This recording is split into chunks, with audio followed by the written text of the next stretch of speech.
you've ever wondered where the modern idea of the rapture came from and why it's captured us evangelicals, the idea of the rapture first emerges from Scott McKnight and Cody Matchett as we know it today in the early 19th century.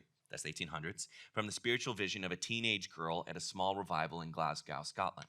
The woman claimed to have had a vision of a pre tribulation rapture, at which time the church would be taken out of the world and swept into heaven.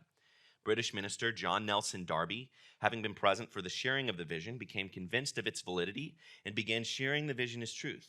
Darby brought his rapture gospel to America, where he quickly encountered Dwight L. Moody, who soon became the worldwide disseminator of a pre-tribulation rapture. In the early part of the 20th century, the rapture gospel movement gained ground with the publication of something called the Scofield Reference Bible, which was not simply a study Bible with references in the margins, but ones that inserted guided headings and study notes into the biblical text. That's important to recognize because in the Scofield Bible, for example, the heading for Matthew 24 is Jesus predicts the rapture.